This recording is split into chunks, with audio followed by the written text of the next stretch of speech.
গত ১৪ বছরে পশ্চিমবঙ্গ ছেড়েছে ৬,৬৮৮টি কোম্পানি। এই ৬,৬৮৮টি কোম্পানির মধ্যে ১১০টি স্টক এক্সচেঞ্জে তালিকাভুক্ত। পশ্চিমবঙ্গ ছেড়ে চলে যাওয়া ৬,৫০০-এর বেশি কোম্পানি সিংহভাগ গেছে মহারাষ্ট্র আর দিল্লিতে। উত্তরপ্রদেশ আর ছত্তিশগড়েও গেছে বহু কোম্পানি। অদূর ভবিষ্যতে শুধুই অন্ধকার। যেমন আপনারা দেখছেন চারদিকে শুধু আগাছায় ভরে গেছে, ঠিক আমাদের জীবনটাও আগাছায় ভরে যাবে। পরবর্তী জেনারেশন যে আছে খেতে পাবে না, লুটপাট করবে। তৃণমূলের আমলে শিল্পহারা বাংলা। শেষ 14 বছরে বাংলা ছেড়েছে ৬,৬৮৮টি সংস্থা। পশ্চিমবঙ্গ থেকে অন্য রাজ্যে সরিয়ে নিয়েছে বহু সংস্থা। বিনিয়োগকারীদের আস্থার অভাবে পরিণত হয়েছে এক পরিত্যক্ত অঞ্চলে। শিল্প আসেনি সিলিকন ভ্যালিতে, রীতিমতো খাঁ খাঁ করছে সিলিকন ভ্যালি। এবং এই সিলিকন ভ্যালিতে আবর্জনা স্তূপ। মমতা ব্যানার্জির যে প্রতিশ্রুতি, সেই প্রতিশ্রুতি কেবলমাত্র সার। এই মুহূর্তে আমরা দাঁড়িয়ে রয়েছি সিলিকন ভ্যালিতে। হ্যাঁ, নিউ টাউনে যে সিলিকন ভ্যালি রয়েছে সেখানেই আমরা দাঁড়িয়ে রয়েছি, কিন্তু তা দেখে সত্যিই বোঝার উপায় নেই যে এখানে ইন্ডাস্ট্রিয়াল হাব গড়ে উঠবে। আর একেই নাকি সাজানোর কথা বলছেন মমতা বন্দ্যোপাধ্যায়। আপনাদের ছবিটা দেখাই, কার্যত স্পষ্ট হয়ে যাবে ঠিক সিলিকন ভ্যালি কোন জায়গায় দাঁড়িয়ে রয়েছে। আমি যেখানে দাঁড়িয়ে রয়েছি সেটা কোনো ময়লার ভ্যাটের থেকে কম নয়।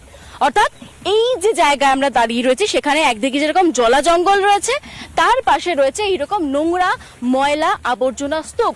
দীর্ঘদিন ধরে এইরকম ভাবে আবর্জনা স্তূপ এখানে স্তূপাকার হয়ে রয়েছে।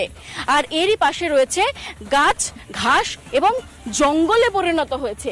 এই সমস্ত জায়গা এই মুহূর্তে শিল্পের হাবের জন্য ছেড়ে রেখেছেন মুখ্যমন্ত্রী মমতা বন্দ্যোপাধ্যায়। কিন্তু এই যে ছবিটা, এই যে যেখানে ময়লা পড়ে রয়েছে, স্তূপাকার হয়ে রয়েছে, এই ছবি দেখার পর প্রশ্ন এটাই, আদেও কি কোনো শিল্পপতি আসবেন এ রাজ্যে বিনিয়োগ করার জন্য? এখানে গরু চড়ে, এখানে অনেক ধরনের কুকাজ, অপকর্ম সবকিছুই হয়। অর্থাৎ যেটা হওয়ার কথা যে ইন্ডাস্ট্রিয়াল হাব, সেটা আর হচ্ছে না, হচ্ছে বাকি অনেক কিছু।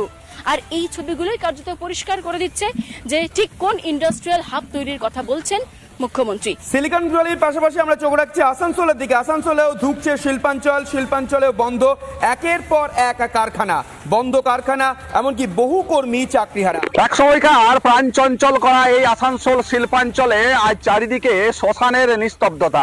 রাষ্ট্রায়ত্ত কারখানা হোক বা বড় বড় এক সময়কার যে বেসরকারি উদ্যোগ, সবকিছুই কিন্তু আজকে বন্ধ। বহু শিল্প কারখানার শ্রমিক তারা কিন্তু কাজ হারা। বাইরে তাদেরকে বিভিন্ন সময় কিন্তু কাজের জন্য তাদেরকে যেতে হচ্ছে। যে কারখানা যে শ্রমিক, সেই শ্রমিকদের কলা হলে একেবারে মুগ্ধ থাকতো। আজকে কিন্তু সেই আসানসোল শিল্পাঞ্চলে শ্মশানের নিস্তব্ধতা। এই শিল্প কারখানাগুলির হাজার হাজার একর জমি কিন্তু পড়ে রয়েছে, দখল হয়ে যাচ্ছে, বেহাত হয়ে যাচ্ছে সরকারের। কিন্তু শিল্পাঞ্চলের শিল্প কোথায়? কোথায় শ্রমিকদের, যুবকদের যে চাকরি, সেই চাকরি কোথায়? এই প্রশ্নই কিন্তু বারবার উঠছে। অদূর ভবিষ্যতে শুধুই অন্ধকার। যেমন আপনারা দেখছেন চারদিকে শুধু আগাছায় ভরে গেছে, ঠিক আমাদের জীবনটাও আগাছায় ভরে যাবে। পরবর্তী জেনারেশন যে আছে খেতে পাবে না, লুটপাট করবে। আমাদের সিঙ্গুরের ছেলেদের আর বাইরে যেতে হতো না। বাইরে গিয়ে কষ্ট করে পরিবারকে ছেড়ে দুমুঠো রোজগার করবার জন্য বাইরে গিয়ে পড়ে মার খেতে হতো না। যদি সিঙ্গুরে কারখানা হতো তাহলে তাদেরকে বাইরে গিয়ে কাজ করতে হতো না। এক কথায় তারা বলছে তাদেরকে পরিযায়ী হতে হতো না।